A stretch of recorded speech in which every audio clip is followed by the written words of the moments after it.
Apa yang dimaksud tawakal jenis pertama, yaitu tawakal yang terikat dengan hukum sebab musabab. Kita kembalikan kepada rujukan hadis tadi, yaitu ikilha wa tawakal.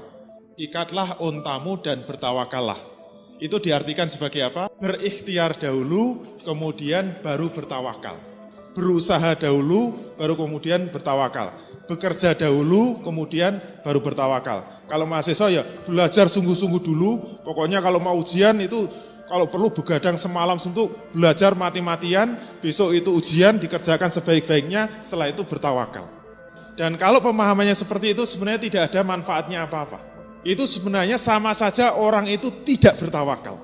Kenapa? Jadi ada dua lingkaran dalam materi Qodok Qodar kemarin. Lingkaran pertama adalah lingkaran yang menguasai manusia. Lingkaran yang kedua adalah lingkaran yang dikuasai manusia. Ingat, yang menguasai manusia itu semua kejadian yang menimpa manusia. Nah, dalam lingkaran yang menguasai manusia itu isinya apa?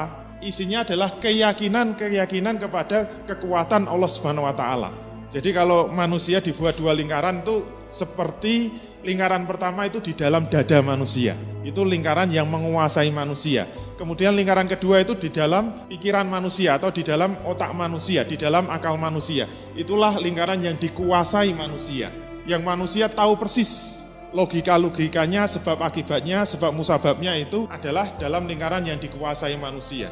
Sedangkan dalam lingkaran yang menguasai manusia, yang dulu dalam materi Qodok Qodar, semua kejadian-kejadian yang menimpa manusia dan itu semua adalah qodok dari Allah Subhanahu wa taala atau ketetapan dari Allah Subhanahu wa taala. Sedangkan lingkaran yang dikuasai manusia itu adalah lingkaran yang di bawah pengetahuan akal manusia. Manusia tahu persis. Jadi kenapa kita itu bisa mengangkat sebuah batu yang kecil? Kenapa kita tidak bisa mengangkat batu yang besar? Itu di bawah pengetahuan akal manusia. Kalau kita memahami tawakal itu dengan berikhtiar dahulu baru bertawakal, berarti sebenarnya ada satu lingkaran yang kita silang. Lingkaran apa? Lingkaran yang ada di dalam dada manusia. Lingkaran yang ada di dalam keyakinan manusia. Itu sebenarnya kita silang. Konsekuensinya apa? Berarti manusia itu bekerja di dalam lingkaran yang dikuasai saja. Akibatnya apa? Manusia hanya terikat dengan hukum sebab musabab. Jadi kalau pemahaman tawakal itu berikhtiar dahulu, kemudian baru bertawakal, sekarang pertanyaan besarnya adalah ketika manusia berikhtiar, ketika manusia berusaha, ketika manusia bekerja, itu ada tawakal apa enggak? Tidak ada kan? Kenapa? Tawakalnya muncul setelah bekerja.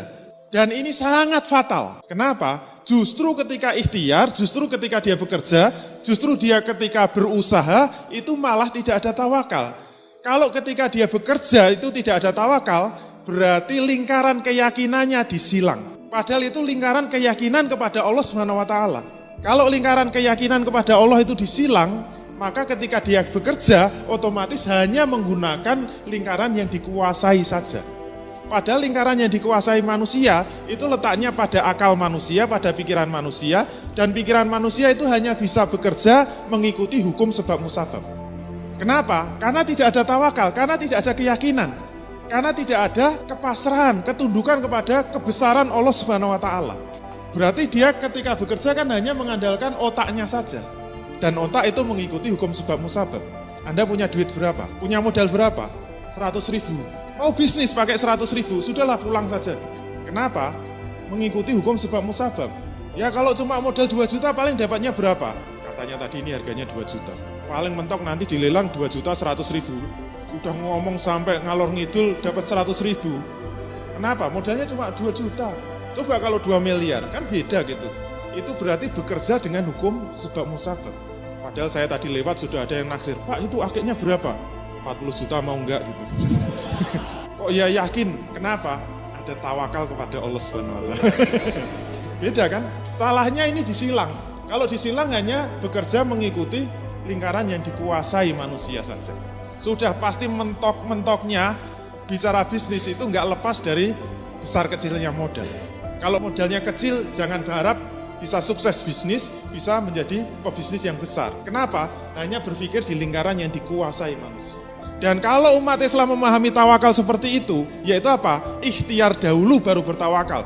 Kerja dahulu baru bertawakal. Sampai kiamat umat Islam gak akan maju. Konsekuensinya apa?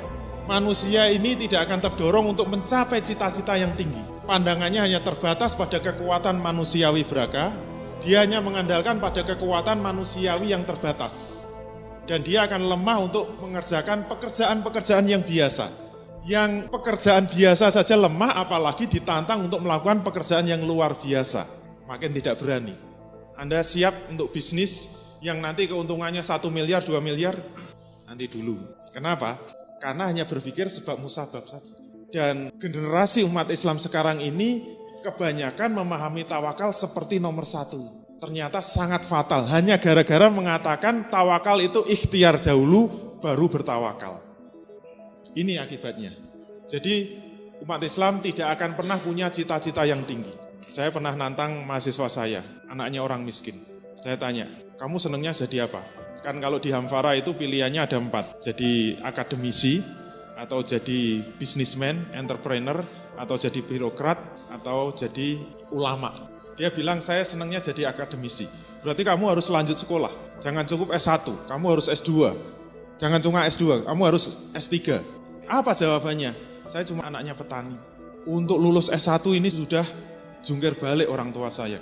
Sudahlah, nggak usah mimpi tinggi-tinggi. Kenapa? Karena dia berpikir dalam lingkaran yang dikuasai saja. Kalau mikirnya seperti itu, dia tidak akan pernah punya cita-cita yang tinggi. Tidak akan pernah punya himmah yang tinggi, azimah yang tinggi.